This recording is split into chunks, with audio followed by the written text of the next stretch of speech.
Members of the embassy staff are putting pistols inside their briefcases and preparing to move out.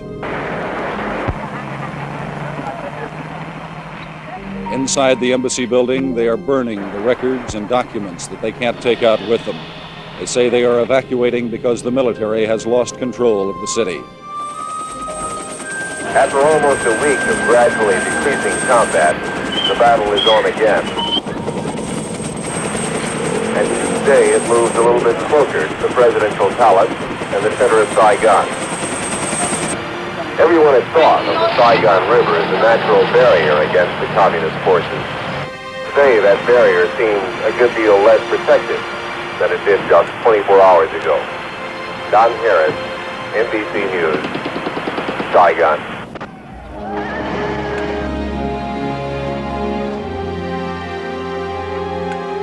Good night for NBC News.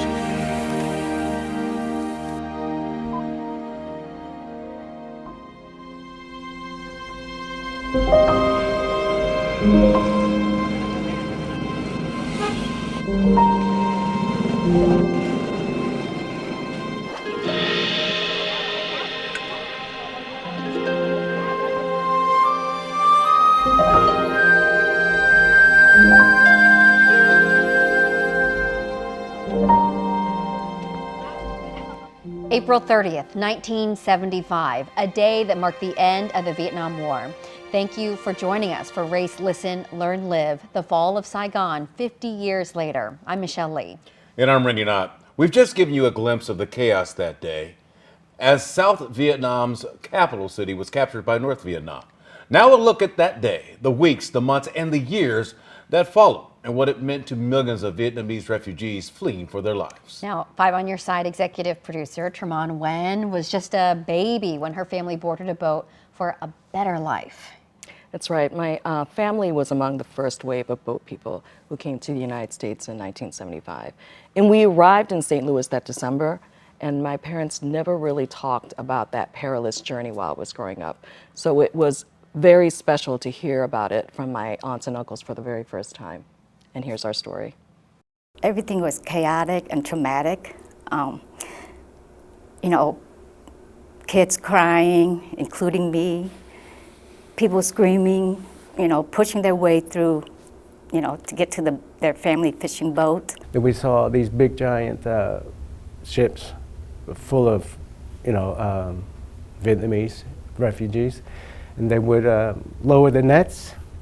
People would just climb on. And they would just raise the nets. Then you see people falling into the waters. So we didn't want to be part of it. So we left. We went out to the open waters. It seemed like Nguyen, Grandpa, was thinking this is only a temporary thing. I think they all thought that, we're just going to go out to sea and just kind of wait this all out, and that wasn't the case. So I remember the story, if you all can tell about it, that Nguyen, Grandma, she had prepped all that food just for our family, and then we ended up taking in more families to help them. Yeah. And then she ended up having to get off of the boat to go back in the war-torn, during the bombings, during the firings. Yeah, she went back home to, because we had chickens and pigs, so she went back home to, slaughter them for food. That's just amazing. Just the grit that our family had to go ahead and go back into the firefight, to go ahead and make sure the family had enough to eat. When we got picked up, it was scary seeing people, falling down to the water and, and then trying to pull you back so that they could get in front of you. Grandpa actually saw a little kid that was stranded on another boat, a little tiny boat. So he was just there by himself. So he actually went back down and grabbed the kid, took him up, and once he got on the boat, his relatives recognized him and took the kid. They took us aboard, but they didn't let us, take anything on. But we did have that statue of the Virgin Mary. So they let my parents take that with them. in between that time, we stopped in Guam, like you were saying, Gaton, and then we got to America, to Port Chaffee. And that's where I'm going to go ahead and turn to the Godar family, because the Godar family was one of more than a dozen, correct, families that helped sponsor the Bui family. I believe it was the National Council of Catholic Bishops that put a call out after the Vietnamese conflict, asking for parishes and I guess multiple religions to adopt families, to sponsor families as they came to the U.S. So we're from St. Catherine La Brea. It's a Vincentian parish. They have ladies of sodality, and so service was part of what we do. The service piece was also, from our perspective, was something that was installed from our mother, because, you know, we kind of laughed because she didn't drive, and so we were always included in any service that she did. Because, you know, we had to, exactly, process of elimination. We had 7 in our family, but it's like we just gained more brothers, more sisters, and another mom and another dad. We called your mom and dad Mama Bui and Papa Bui, you know? Yeah. It was just like we just gained another whole big family. And I also know that since they came in December, I believe Mrs. Blaze, who was one of these ladies of charity that the organization my mom belonged to, wanted to welcome them with Christmas.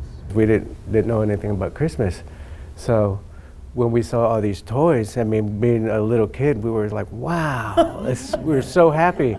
You know, they helped set up the Christmas tree and all the presents. My eyes lit up, and the amount of gifts that we received, I was like, oh my gosh, you know, this is all for us? Nobody else but for us? You know, I can't believe that, you know, there are people out there that really cared for us, you know. But, oh God. For some reason, all I could see is Mama Godar and her big smile. You know, she was the sweetest person. So, Anne, tell me about your experience when, with the Buis, when you were introduced to the Vietnamese culture, right? The food, we remembered that your mom would always come with, whatever they're gathering, a tray of egg rolls, spring rolls, which amazing, which we love, and we still talk about that we can't get those good egg rolls. But whenever she came, she brought, and it looked, I mean, they're just all rolled in there, just all of them. And then your mom and dad opened a restaurant, and that was close to my first home.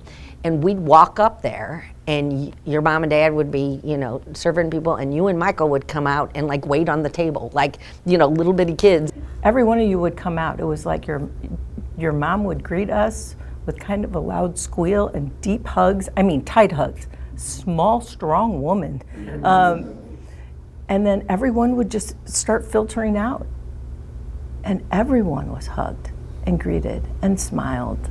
It just seems like you were always here. I don't remember there being a first time for it. It's like you were always, you immediately became part of our family. You know, we integrated into the American culture, and then we still kept our traditions at home, which I'm very grateful. And you have an understanding that the Eastern culture is who you are. The Western culture is who you are as well, and you just learn to adjust and mix those two together. This is a statue that my mother and father brought from Vietnam. During the travel, they actually lost the base of this statue. This hand actually was broken, but I was amazed that they were able to save this. I remember as a little kid watching my dad fix this base. He had a butter bowl, and he cut a hole in it, put the lid on, and then basically just molded and put the statue on it to create this base. So yeah, this was very special to our whole family. In our belief, I believe this is what got us to America. Remembrance of my mom and dad, you know, their strength, their courage, their belief. So it's a good reminder to have. The fall of Saigon and the collapse of the South Vietnamese government meant that many people had no choice but to leave Vietnam. A retired doctor and a retired naval officer who now calls St. Louis home were among those who were there that day, not far from what is now Ho Chi Minh City. At that time, I was 24 years old, and I was the intern, then resident of the residency program in Bình Dương Hospital in Saigon. I have to say that the whole team in my hospital had to work like 24 hours a day to take care of them, to take care of the people who get the injury from the battlefield around the city. Like the whole way here's just a small space for us to walk because of the patients lying along the wall. We had to sleep in the operating room. After we finished one case, we lie there and sleep, and then they wake us up after they are ready for the second case. On the April 30th, 1975, I was in my naval base in Phu Quoc Island. It's around 200 miles southwest of Saigon. On that day, April 30th, the president of South Vietnam announced that we surrendered to the communists. So we didn't have any thoughts that get out of the country because, like Dr. Nguyen said, that the communists will do something to us very harmful to us. So we have no choice but left Vietnam. Lucky that 2 weeks before that, I got married with my wife, and by that time she went to Phu Quoc Island to visit me, and fortunately we left Vietnam together. At that time we didn't know where to go. We said left Vietnam first, and about after 3 or 4 days we received the news that the U.S. government will take us as a refugee.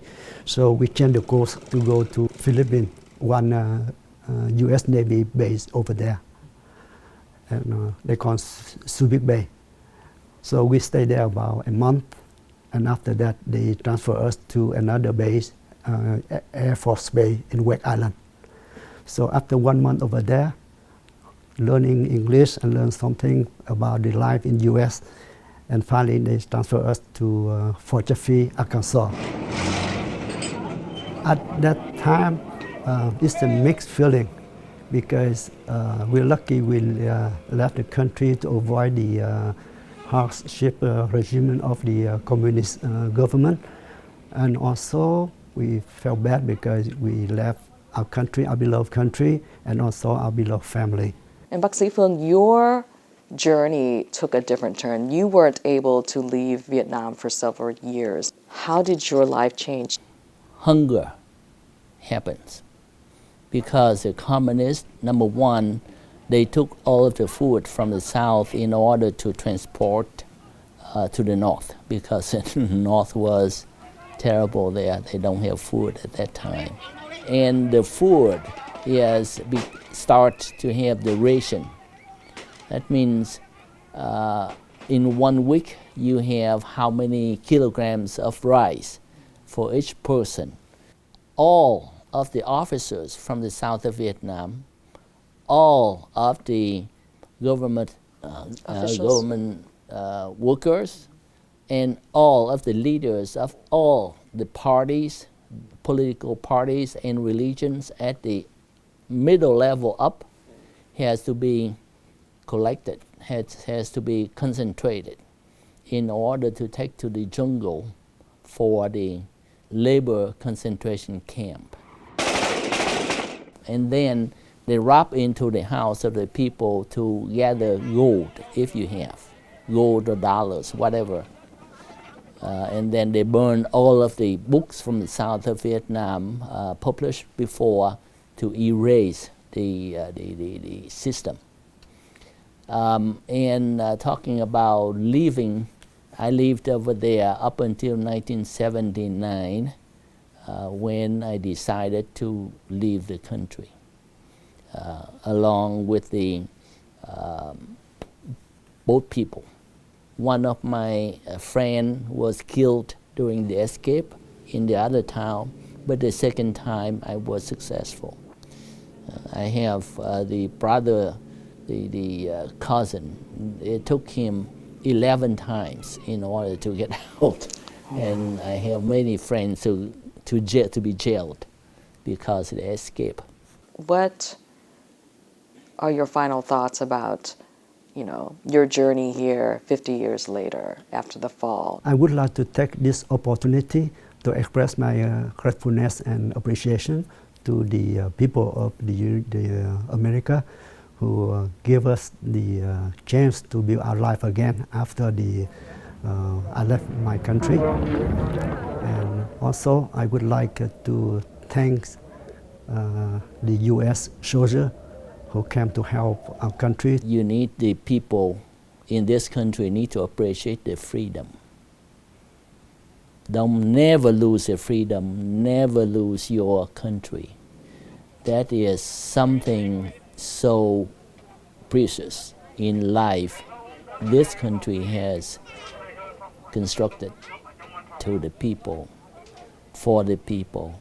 A second wave of Vietnamese refugees entered the U.S. in the late 70s in what would be known as the Boat People refugee crisis. Many came from rural areas, and most were ethnic Chinese immigrants fleeing persecution. Among them were the Nguyen family.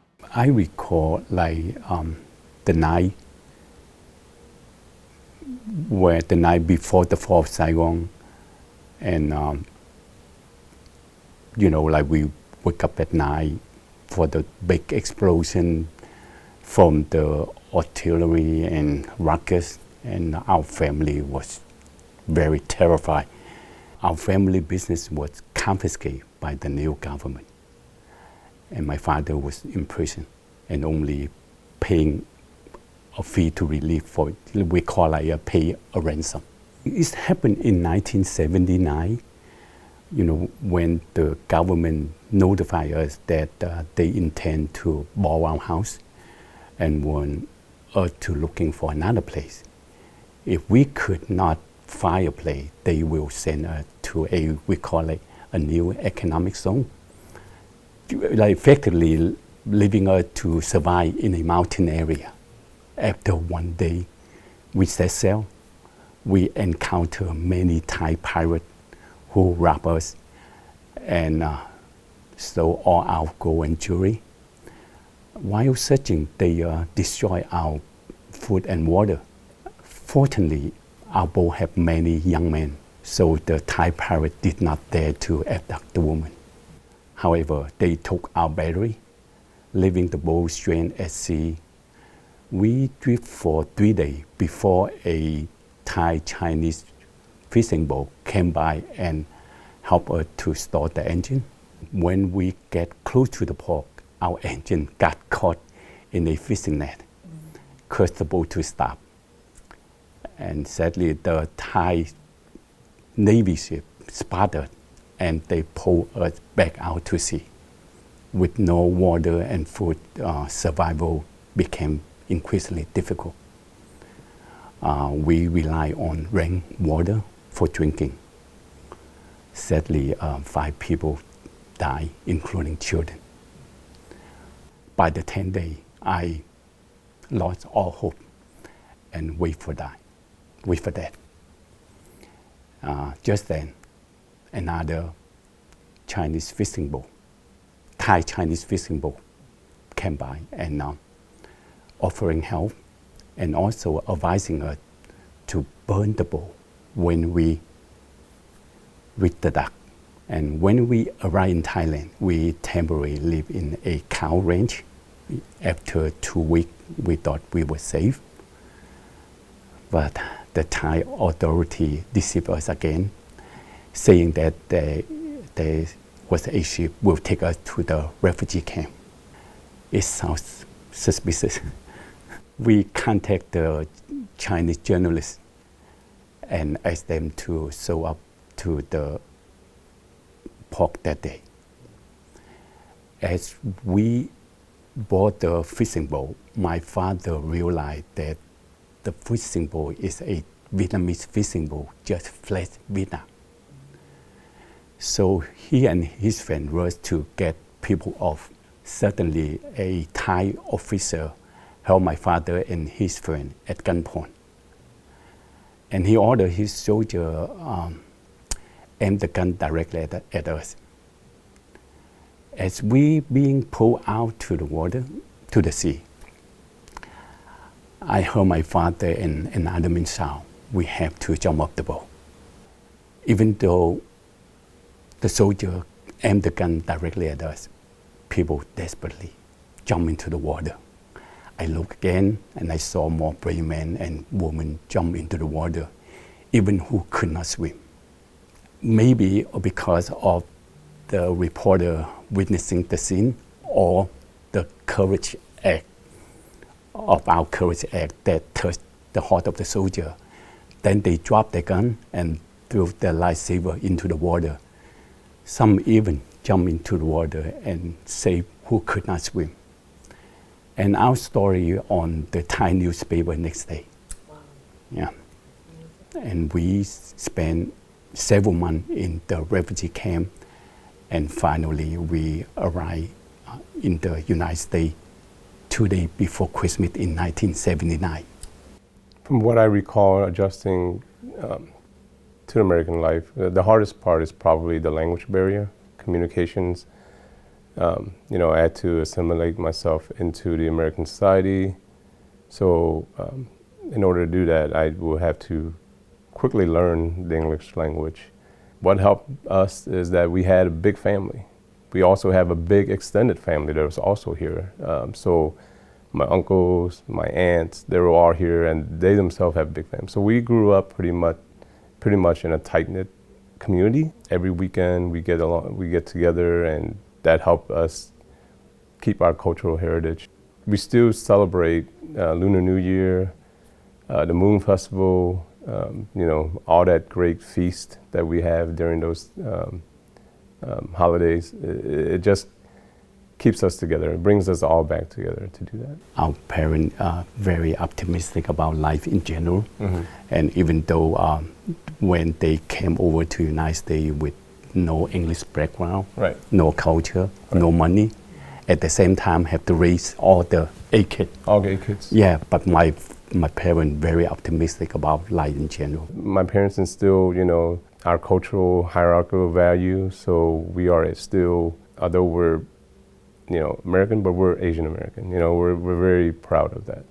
One of the most prominent Vietnamese American journalists in the U.S. is sharing her story, and it's resonating right here in St. Louis. From refugee to reporter, NBC senior correspondent Vicki Nguyen shares her memoir, Boat Baby. Who gets their news from TikTok? She is the quintessential journalist. Students could be whistleblowers too. Vicki Nguyen tells America's stories, and now she's sharing one that's personal. You never know what you're going to learn, and every encounter that you have with someone is a chance to learn something new. New to the world, Vicki's family story of grit and resilience, about how she and her parents escaped communist Vietnam for a better life in America.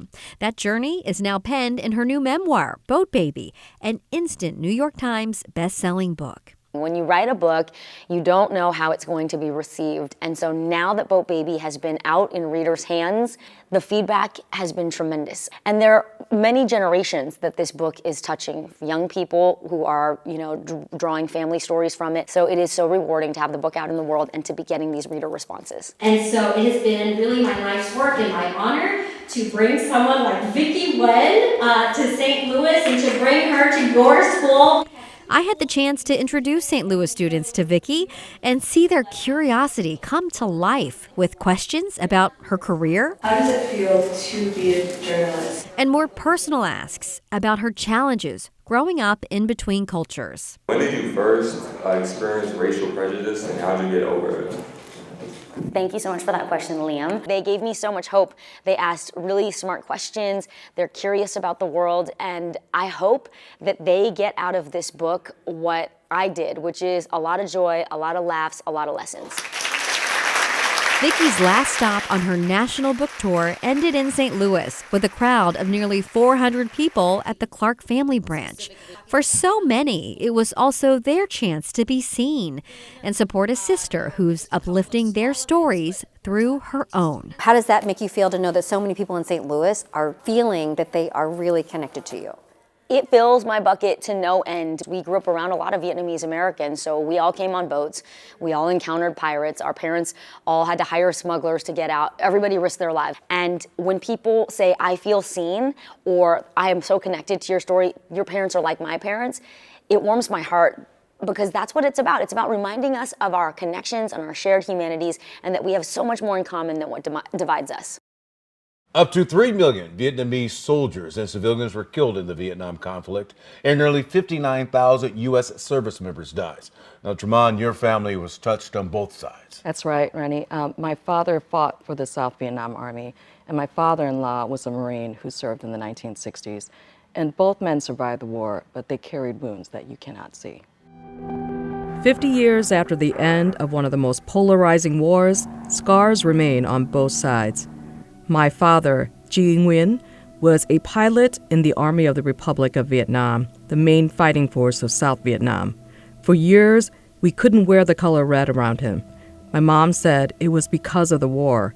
He has never spoken of his service. My husband's late father, Bob Brownlee, was a Marine who served in the mid-60s. For decades, he also never spoke of Vietnam and only opened up after Chris and I started dating. One story that stuck with me was when he said a family invited him and some fellow Marines into their small hut for a meal. Despite it being too spicy, he told me he ate it out of respect, ran outside because he couldn't keep it down, before running back to finish his bowl. Bob survived 2 chopper crashes as a door gunner.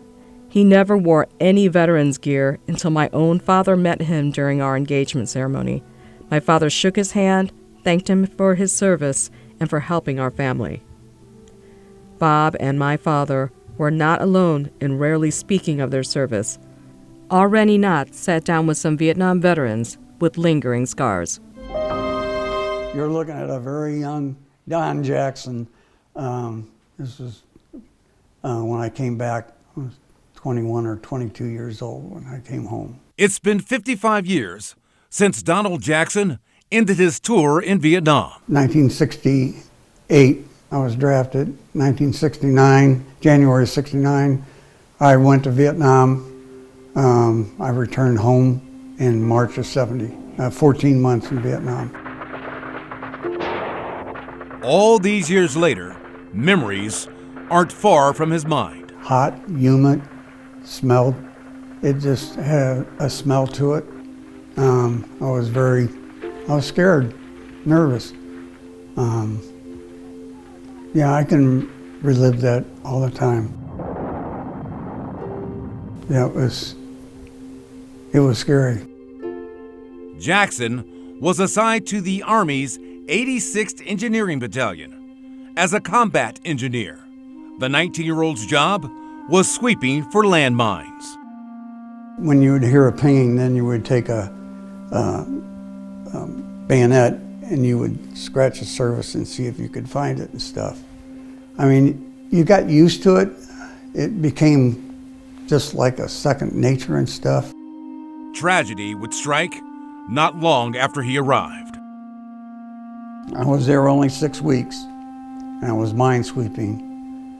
And Hurley came to relieve me, so he would take over minesweeping. And as we exchanged gear, and I walked away, he stepped on a landmine and was killed. Specialist Richard Hurley was 23 years old. You know, he more or less took you under his wing and stuff, you know, and it was just tragic. That's with me every day, thinking about the situation and wondering why him and not me. Jackson would earn an Army Commendation Medal for Valor and serve another year in Vietnam before returning stateside. You just came home and you picked up your life where it left off. Some people, they would listen to you, but not very many.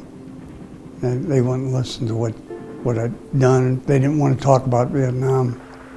So sort of went into a shell. I wouldn't speak of it. Decades would pass before he would break his silence.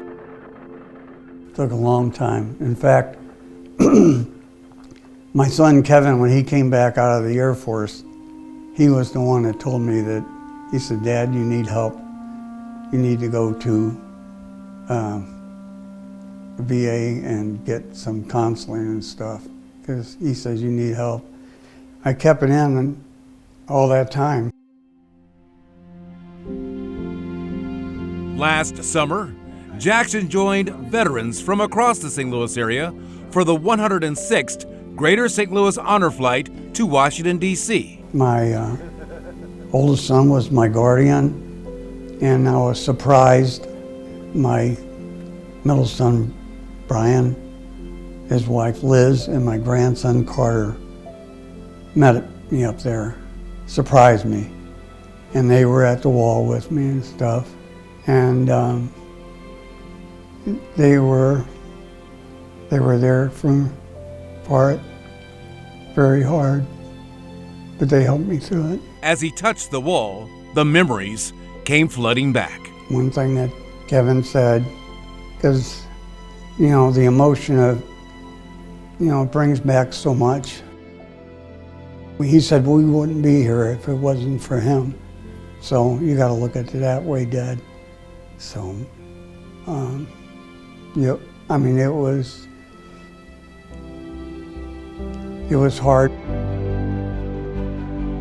Greater St. Louis Honor Flight gave Jackson the chance to remember his fallen friend. The Honor Flight has done a wonderful thing for me, and I would like to say that any veteran, no matter whether you served in a war or not, that you need to sign up for the Honor Flight and stuff. It's great experience. And to share just how proud he is to have served his country all those years ago. Yes, very much so. Very much so. And that one of the best things that ever happened to me, even though I was drafted, made me very proud of the United States. I always will be. And the flag means a lot to me. It was a daring rescue mission that went horribly wrong. Operation Baby Lift was an effort to get kids out of Vietnam after the fall of Saigon. But the first plane went down, killing nearly half of the 313 people on board. And one of the tiniest survivors found his way here, so grateful to grow up as another kid from the Lou. It was a tragedy felt around the world. A C-5 plane carrying more than 300 people, many children, had a door latch malfunction, causing it to crash into a rice paddy just days after the fall of Saigon. Out of the 313 on board, 175 survived. This was me right when I first arrived in a swing. Jim Kimmerly was one of the tiniest survivors, not quite a year old and only weighing 13 pounds. Our flight came into the Presidio in San Francisco, or in LA, then from LA to Lambert. And I got here supposedly the day before my first birthday. That was the story. This is the NBC's Sunday Night News. 31 of the South Vietnamese orphans flown in last night are nearly dead tonight, suffering from shock and dehydration. His story made headlines around the world. The babies and children who survived were treated at hospitals when they landed in California. And then Jim eventually made it to his new home in St. Louis. Your parents must have been worried sick. Yep, my mom got a call. This is the stories that I was raised with. She got a call late at the night. She, on the landline, and when you get calls back then on the landline, you knew something was serious, and she got word of the plane had gone down. Jim grew up like most kids in the 70s, 80s, and 90s. He played football and was one of the few Asian kids at the then country day school.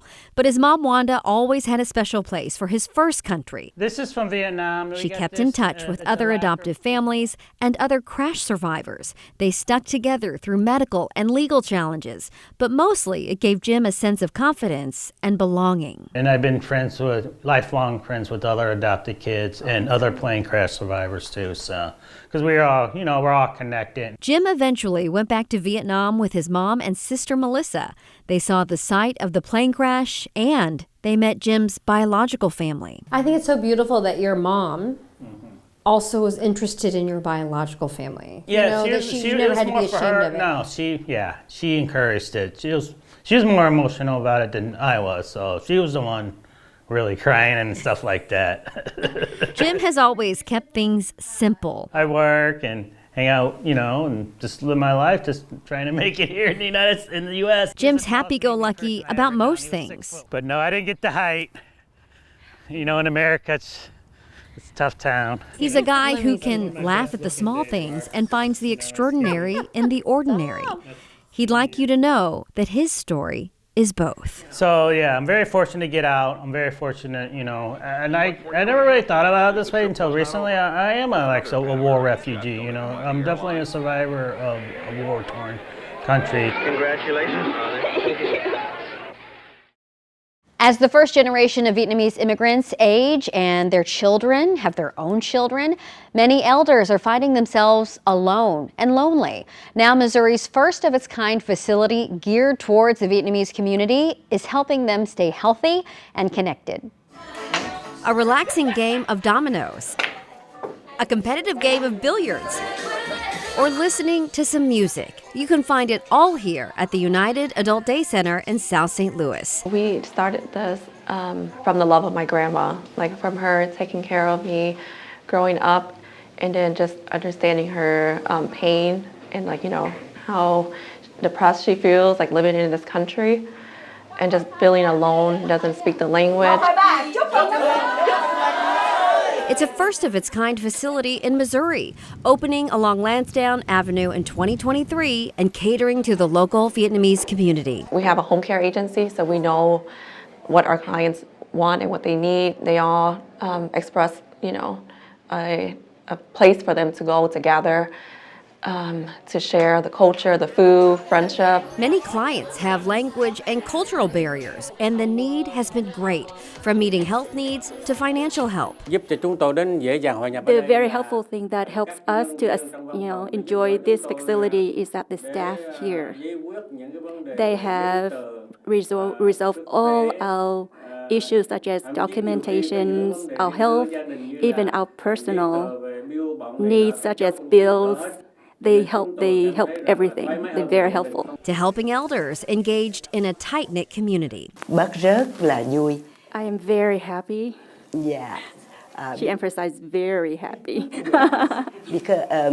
Khi mà bác ở nhà đó, because when I was at home, bác không có feel good lắm. I don't feel good because chỉ là dòm. I just look around the house, watch TV. So bác rất thích khi mà bác I really like coming here. Được tất cả những cái người mà làm and all the staff here rất là tốt. Are very nice people. Less than 2 years in, the facility is already making a positive impact across the metro, and it's helping keep elders engaged and connected to the community. To have a place for a community to come together, to share their love, share their stories, share their food, share their knowledge with each other, and then share a warm, comfort, home-cooked meal every single day, sharing joy. So it's just been very rewarding. Và chúng tôi được chơi game này. We play games. Đó, và chúng tôi được hát này. We sing. Yeah. Tôi được hát. We để sing. kể chuyện vui. And then we're telling funny stories, jokes to each other. Được đi chơi, đi chợ nữa. Oh, we also got transport to shopping, food grocery shoppings as well. Xin lỗi. Ngôi nhà này là ngôi nhà thứ hai của chúng tôi. This is our second home, second family. Yêu mến ngôi nhà này lắm. Second home. Ngày nào tôi cũng We đi love tới this nhà này, home. tôi nhớ cái ngôi nhà này lắm. So we call it a home. It's not a house, it's a home. As the older generation pass on their traditions to the new generation, the weight can be felt immensely. We talked to the children born here in the U.S. about being both American and Vietnamese. Growing up, we were poor, but we didn't know it. As a child, I never really understood why I was different. But growing up, it became more and more clear that there was micro-racism. In the American environment, I wasn't American enough. But in the Vietnamese environment, I wasn't Vietnamese enough. They are the children of refugees, first-generation Vietnamese Americans, born in the United States. Family roots in a country thousands of miles away. With work and 3 kids, Tram says embracing his heritage wasn't always easy. I wish I would have been more intentional about maintaining my culture, but it was hard because I couldn't see it. Growing up, it was challenging. It's been accentuated over time. But the spaces that I do find myself being able to bring that back, a lot of it has to do with like food. So like, going to like various Vietnamese restaurants, cooking Vietnamese dishes at home is something that, for me, personal nostalgia, but also something that my kids can really connect with as well. Food is a link shared by many families. We grew up in a restaurant. They opened that up in January of 1984. And so I grew up in a restaurant my whole entire childhood. I didn't really understand why our parents weren't home all the time growing up as a child, but that's just because they were making sure that there was food on the table and constantly striving to do the best that they possibly could. It was a balancing act for families then, and still is today. We all identify as Americans, yet still you have this voice in your ear and in your mind that you are fully Vietnamese. A lot of times you're outwardly not American enough, inwardly you're not Vietnamese enough. That itself has been a journey for me, which has been helped though in the last few years with my daughter as she's wanting and learning more and more about her own culture. It's about the best of 2 worlds, American and Vietnamese. A generation embracing 2 cultures that makes them unique. I really want to be thoughtful and deliberate about it. I think part of it is like family, the importance of it. And we just really respect and pay homage to all the hard work that all of our family has put into getting us to the point of where we are right now. We truly are a nation of immigrants, and immigrants really do make everything better. When Lee Tran arrived in St. Louis with her family in 1980, you could say food was her love language. I learned from my mother, from my grandma, how to cook. And then I come here, I try to make something same flavor and serve for the customers. When plans to start a Chinese restaurant with a partner fell apart, Lee decided to serve the recipes she knew best. I try to make some appetizer, some soup, and some stir fry to try to make the good food to sell all the customers. While Lee was in the kitchen building the business, her husband Sal worked as a mechanic to support the family. Her kids, including son Quy, could often be found in a booth doing homework. Food is the equalizer, right? It brings families, it brings people together. And, if you don't have money, I guess, you try to make things work and you try to make whatever you got. And usually food is art. How you guys like it? Those dishes and a taste of Vietnamese culture have kept customers coming back to My Lee for more than 40 years. They have a real diverse menu, and the food is always consistent. It's always great, no matter what time of day. And I go to all the restaurants in St. Louis, but this is one of my main ones. I love it. The quality of the food is superb. They have something on the menu for everyone, whether it's pad thai or pho. There's just a huge variety. So I've probably been coming to My Lee for maybe 25 or 30 years, back when they were on the location over off 170. So I'm a long-time My Lee groupie. I'm a 54 and a 152 girl on the menu. 54 is the Vietnamese crepe. When you see people of their own culture eating here, you know it has to be good Asian food. Thank you. Thank you very much. And that's really what the Tran family was going for, sharing their love of Vietnamese culture through food. I still thank you for everybody come to support us and help us build up a restaurant like this successful today, and I'm very happy. We started the business out of necessity for survival, and and like I said, we're very thankful that we've come this far and we've been able to do what we like to do for this long. I'm very happy, very happy. I work very hard, but the customer, a lot of customer, every friend, to try to help me and follow us for 40 years. So I thank you very much, for all the customer in St. Louis. Paul Cook, 5 on your side. 5 decades since the fall of Saigon, the wounds are still healing. American soldiers who were once treated like traitors are now remembered for their sacrifice and service. While many Vietnamese refugee families met discrimination, they also encountered loving families who provided them the help they needed to rebuild their lives. I think the best word to describe it is determination. That's right, and resilience, and for my family, marking the fall of Saigon took us back to Port Chaffee. And once we were on the grounds, the memories just started to flood back for many of my family members. And the journey to get there was incredible, from the struggle to rebuild our lives and the pride for what we've accomplished in the last 50 years.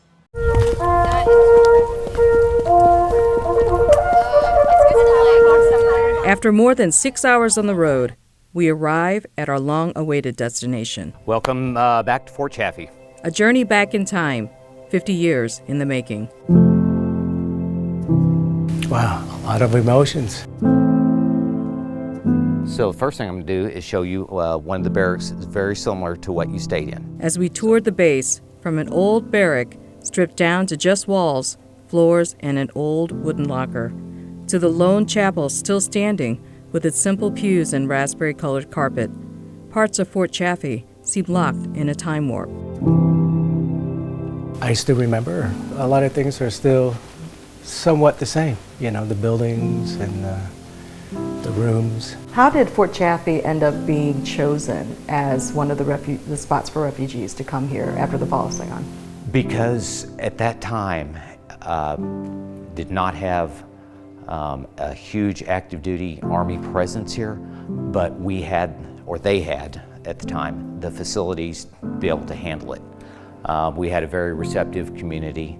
We've always been welcoming to friends, neighbors. Walking down these small streets brings back big emotions. This was an original guardhouse. Maybe you saw the one on Highway 22 when you turned in here. Oh. In search of new lives, 50,809 refugees from Indochina passed through Fort Chaffee, May 2nd through December 20th, 1975. We saw what refugees saw 5 decades ago through adult eyes, things we missed because we were too young back then to take it all in.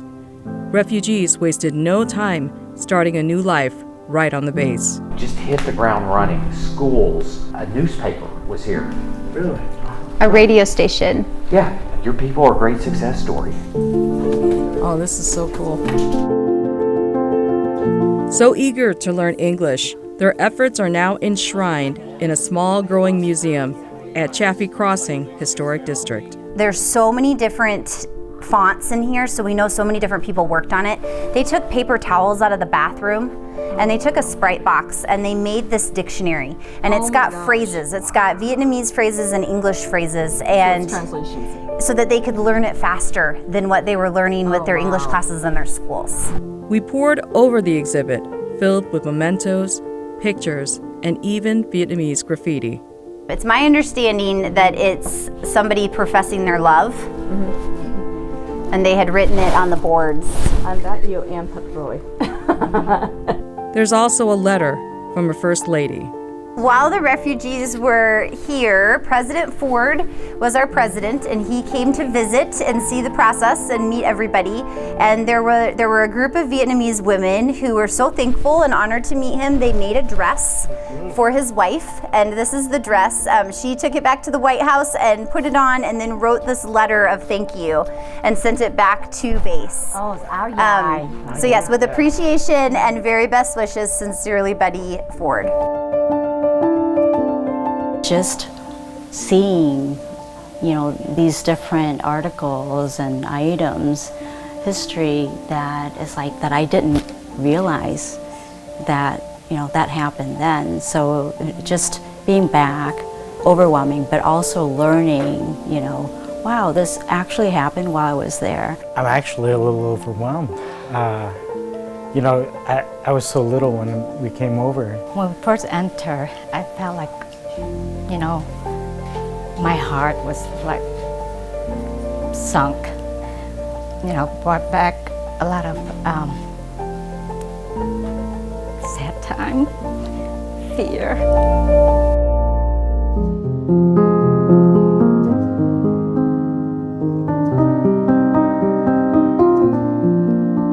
The journey back to our roots, a trip worth taking for all of us.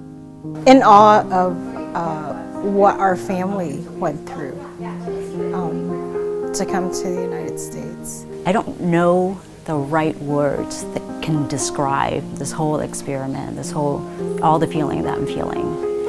But it's an honor to come back and see it. It made my year. So to come back 50 years later is very special. To not lose our heritage, to remember what we went through to come over here, for not just our family, but all the families, that did. Thank you so much. Appreciate that. The full circle experience, just from where I am now as a woman, a refugee, an immigrant, to where my family started. Just to know that my grandma, my grandpa, my mother, my aunts and uncles, they had the toughness to leave their country with nothing but a statue of Mary, flee, and be able to bring a family of 12 here. It's amazing.